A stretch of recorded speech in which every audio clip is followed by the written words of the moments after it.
Hello everyone, Shri IAS academy में आपका स्वागत है। जैसा कि आप जानते हैं कि श्री आईएएस एकेडमी ने history optional back year answer framing series की शुरुआत की है, जिसमें ऑलरेडी हमारे 6 पार्ट आ चुके हैं। ये हमारा पार्ट 7 है। इसमें हम देखेंगे कि यूपीएससी ने 2014 में किस प्रकार का प्रश्न एंशिएंट इंडिया में पूछा और उसे आपको किस तरीके से लिखना है। तो चलिए शुरू करते हैं। जैसा कि आप देख रहे हैं, ये इतिहास वैकल्पिक विषय प्राचीन भारत का प्रश्न है। 2014 में पूछा गया और 15 नंबर का प्रश्न था। तो सबसे पहले हम प्रश्न को पढ़ेंगे, फिर इसे इनकोड करेंगे और फिर इसके एक उत्तर फ्रेम को देखेंगे। क्लियर?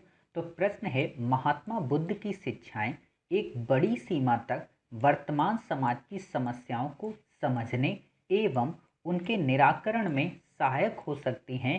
आलोचनात्मक विश्लेषण कीजिए। काफ़ी अच्छा प्रश्न है और अच्छा इसलिए है कि एक तो इसने आपको कोट कर दिया कि बुद्ध की शिक्षाएं एक बड़ी सीमा तक, अर्थात पूरी तरह से नहीं, यानी कि बुद्ध की शिक्षाओं में भी कुछ कमियां थीं। क्लियर? ये आप समझिएगा।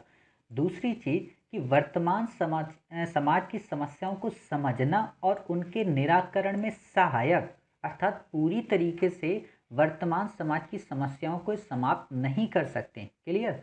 और फिर आपसे पूछा है कि इसका आलोचनात्मक विश्लेषण करें। मतलब कि आप हमें ये बता दो कि बुद्ध की शिक्षाएं कौन सी थीं, आप हमें ये बता दो कि वो वर्तमान समाज की समस्याओं को कैसे दूर कर सकती हैं, और जब आप बता रहे हो तो आप उसका हमें आलोचनात्मक विश्लेषण भी कर दो। कहने का मतलब कि बुद्ध की शिक्षाएं इम्पोर्टेंट तो हैं, बुद्ध की शिक्षाएं वर्तमान समाज की समस्या का समाधान तो हैं, लेकिन उन शिक्षाओं में भी कुछ कमियां थी जो युग के अनुरूप नहीं थी। क्लियर? आपको ये समझना है। कई बार क्या होता है कि स्टूडेंट्स ऊपर के प्रश्न को देखेंगे और एक एक वर्ड पे ध्यान नहीं देंगे, और जब वर्ड पे ध्यान नहीं देते हैं तो वो क्या करेंगे, बुद्ध की शिक्षाओं को लिख देंगे और वर्तमान समाज की समस्याओं को कैसे दूर करते हैं ये लिख देंगे और बस निष्कर्ष दे देंगे। ऐसा आपको नहीं करना है, क्योंकि ये वैकल्पिक विषय है और यहाँ आपकी जो लेखनी है वो एक एक शब्दों को सही से समझकर तभी गुंथित करे। क्लियर? तो देखते हैं वास्तव में इसका हमें उत्तर कैसे लिखना है। तो सबसे पहले, जैसा कि आप जानते हैं, आप बताएंगे वर्तमान समाज की समस्याएं कौन सी हैं। अब ये अगर आपको पता चल जाए कि वर्तमान समाज की समस्याएं कौन सी हैं, तो आप उन पे एक एक करके अटैक कर सकते हो या काउंटर कर सकते हो बुद्ध की शिक्षाओं से, और बता सकते हो कि कैसे ये सहायक हो सकती हैं।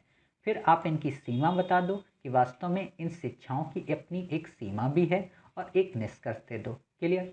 तो अब कैसे करोगे? तो आप देखिए, सबसे पहले जब भी आप कभी समाज या किसी राज्य की समस्याओं के बारे में जब बात करते हैं, यहाँ समाज का मतलब ये मत समझना कि केवल सामाजिक समस्याओं की बात कर रहा। समाज का मतलब ये होता है कि उस समाज को चलाने में वो कौन कौन से एलिमेंट हैं, या वो कौन कौन से सेक्टर्स हैं, या कौन कौन से फील्ड हैं जो एक समाज को गढ़ती हैं। तो आप देखते हो, एक समाज को गढ़ने में राजनीति सहायक होती है, स्वयं सामाजिक समस्याएं सहायक होती हैं, स्वयं संस्कृति वहाँ की सहायक होती है, आर्थिक स्थिति सहायक होती है, और कूटनीतिक वार्ताएं सहायक होती हैं। क्लियर?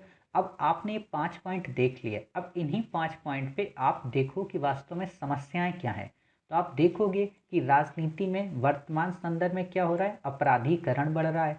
कई सारे ऐसे लोग संसद में पहुंच जा रहे हैं जिनका आपराधिक बैकग्राउंड काफ़ी ज़्यादा है। आप देखोगे संसदीय प्रणाली में जो संसद का समय है, निर्धारित जो समय है, उसमें किसी बिल पर, किसी एक्ट पर या लोगों की समस्या पर उतना प्रश्न न होकर फालतू की बातों में वाद विवाद हो रहा है, निरर्थक वाद विवाद। साथ ही समाज के बारे में आप देखोगे कि किस प्रकार जातिगत जटिलताओं में लोग जकड़ते जा रहे हैं। आए दिन आपको खबर मिलेगी, हिंदू मुस्लिम की बात हो, दलित या ठाकुर की बात हो, ब्राह्मण या ठाकुर की बात हो, ऐसी घटनाएं आपको देखने को मिलेंगी। आप लैंगिक भेद देख सकते हो कि किस प्रकार महिला और पुरुष के बीच असमानता को बढ़ावा दिया जा रहा। आप देख सकते हो कि किस प्रकार घृणा को प्रमोट किया जा रहा है प्रेम के स्थान पर, अर्थात मॉब लिंचिंग को बढ़ावा दिया जा रहा। प्रेम का मतलब देखिए, कभी भी हमेशा ये मत समझा करिए कि प्रेम का मतलब सिर्फ लड़का और लड़की, यानी कि किशोर और किशोरी के मध्य का संबंध है। प्रेम बेसिकली काफ़ी बड़ा शब्द है। जब हम कभी इस पे डिस्कस करेंगे तो हम आपको एक कविता के माध्यम से बताएंगे कि प्रेम सत्य है, प्रेम अमर है, प्रेम उजियाला है। ऐसे ही एक बहुत अच्छी कविता है, प्रेम मूर्ति बन सिद्धार्थ ने अपना हाथ बढ़ाया था, घायल हंस उठा गोदी में अपना प्रेम दिखाया था। तो वो प्रेम है। क्लियर। फिर देखोगे संस्कृति, संस्कृत में क्या है, कल्चर जो हम देखते हैं कि हम सबका मूल एक है।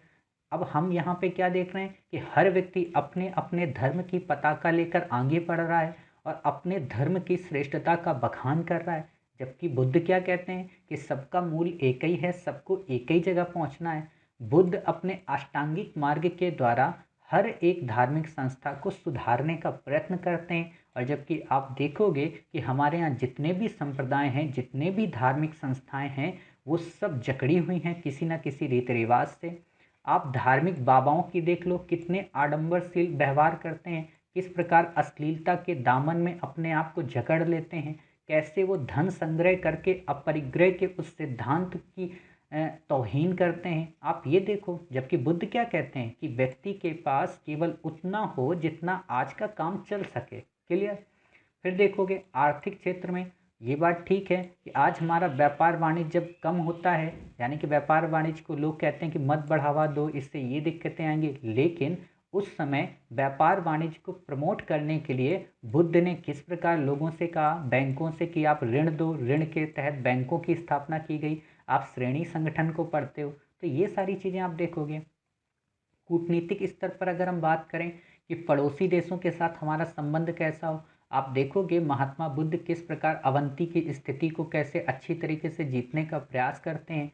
तो वही चीज़ें हैं कि बुरी स्थिति में जब कोई फंसा हो तो हमें कैसे मदद करनी चाहिए। आप देखोगे कि जब मगध साम्राज्य की स्थापना हुई तो उस समय वैद्य जाता है, जीवक, जबकि दुश्मन होता है उसका फिर भी उसको भेजा जाता है। समझ गए। तो ऐसे ही आप वर्तमान संदर्भ में देखो किस प्रकार भले ही भारत की नेपाल से टसल है या भारत की अपने पड़ोसियों से टसल है, लेकिन भारत अपनी कोवैक्सीन डिप्लोमेसी के तहत अर्थात जो कोरोना की वैक्सीन है सीरम इंस्टीट्यूट की, कैसे फ्री में प्रोवाइड करा रहा है। वही मालदीव हम में छीटाकशी करता है और उसी मालदीव को हम फ्री में कोवैक्सीन दे रहे हैं। क्यों? क्योंकि ये डिप्लोमेसी है और ये डिप्लोमेसी हमारी पहले से चली आ रही। और आप देखोगे कि आज भी जब हम लुक ईस्ट पॉलिसी की बात करते हैं या ईस्ट एशिया समिट में या ईस्ट एशिया कंट्री से जब मिलने की बात करते हैं तो उसमें हम बुद्ध को अपनी सॉफ्ट पावर के रूप में यूज करते हैं। बुद्धा सर्किट भी हम बना रहे हैं। क्लियर। ये सारी चीज़ें आपने देख ली कि वास्तव में इतनी समस्याएं हैं।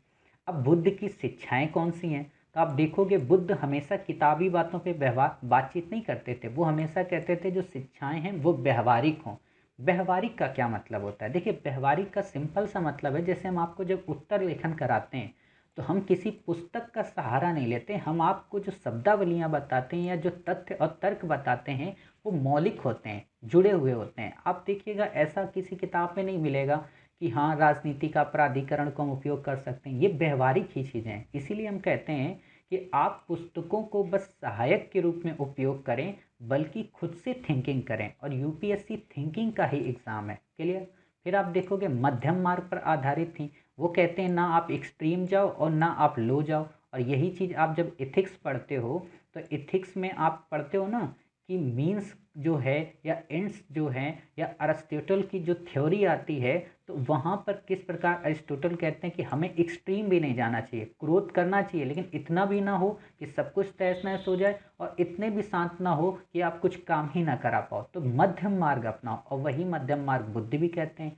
निरर्थक वाद विवादों से बचो। आप देखोगे कि खासतौर पर यूपीएससी की तैयारी करने वाले स्टूडेंट्स एक एक घंटे दो दो घंटे सिर्फ चाय पे चर्चा करते हैं, डिस्कस करते हैं और निकल कर कुछ भी नहीं आता। वो अपने तर्क रखता है, वो अपने तर्क रखती है, कोई फायदा नहीं। क्यों? क्योंकि ना तो आपका लेवल उतना अच्छा है ना सामने वाले का। और वही बात है, ना आप सुनना चाहते हो ना वो सुनाना चाहता है। और दोनों में यही रहता है कौन अपने आप को टॉपर बताए।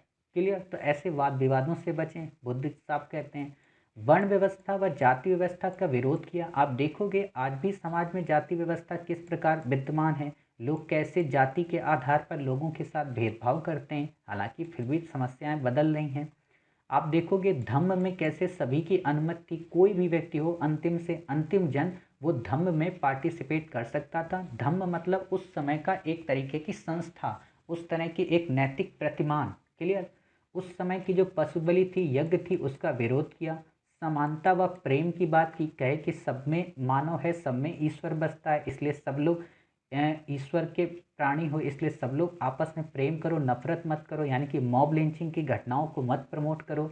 मानववाद को प्रमोट किया, कहा कि मानव के अंदर वो असीम संभावनाएं हैं, वो अनंत क्षमताएं हैं जिस आधार पे वो किसी भी चीज़ को गढ़ सकता है। और आप देखोगे कि मानववाद का जो एक कॉन्सेप्ट है 6ठी शताब्दी बीसी में बुद्ध ने दिया, और यही 14वीं से 15वीं शताब्दी में आपको यूरोप में पुनर्जागरण और प्रबोधन में मिलेगा। समझ रहे हो? तो यही चीज़ें हैं। आप जब हम पढ़ाएंगे ना आपको वर्ल्ड हिस्ट्री में किस प्रकार हमारे देश से, किस प्रकार भारत के धार्मिक ग्रंथों का कांट ने या वर्ल्ड के अलग अलग लोगों ने अध्ययन करके, या अरब ने किस प्रकार अध्ययन करके अपने यहाँ एनलाइटमेंट हो गए और हम कैसे रह गए, हम उसकी कहानी भी आपको बताएंगे जब शुरू करेंगे। नैतिक शास्त्र की बात की गई, इन्होंने इथिक्स की बात की जो आज ऑलरेडी हम लोग पढ़ते हैं अपने सब्जेक्ट में। 10 सील का अनुमोदन किया कि किस प्रकार सत्य, अहिंसा, क्षमा, दया, करुणा। और आप देखोगे जब आप इथिक्स पढ़ते हो तो वैल्यूज़ में उन्हीं सील को पढ़ते हो आप। चोर, ऋणी और असहाय को धम्म में प्रवेश वर्जित किया गया। आप देखोगे आज भी हमारे यहाँ कई सारे ऐसे कर्जदार हैं जो राज्यसभा के सदस्य बने हैं, कई सारे ऐसे आप कह सकते हो कि अपराधी हैं जो राज्यसभा या लोकसभा में सांसद बने हैं। आप देख सकते हो असहायों को धम्म में प्रवेश वर्जित, कई सारे ऐसे लोग हैं जिनको राजनीति से रिटायरमेंट ले लेना चाहिए, फिर भी वो आज चुनाव लड़ते हैं और राजनीति में अपने आप को इस्टेब्लिश किए हुए हैं। क्लियर? तो आप ये चीज़ें देखिए और यहाँ से आप रिलेट कीजिए। अब जब आप ये चीज़ें बता रहे होंगे तो इनकी अपनी एक सीमा थी। जैसे आपको पता हो कि महात्मा बुद्ध क्या कहते थे कि अगर धम्म में या संघ में महिला आ जाएगी, स्त्री आ जाएगी, तो उसकी अवधि कम हो जाएगी। तो एक ये इनकी आलोचना है। कहने का मतलब ये स्त्रियों को संघ में समानता देने के पक्षधर नहीं थे। समझ गए? और जबकि वर्तमान में हम क्या कहते हैं कि महिलाओं को संसद में 33% आरक्षण दो।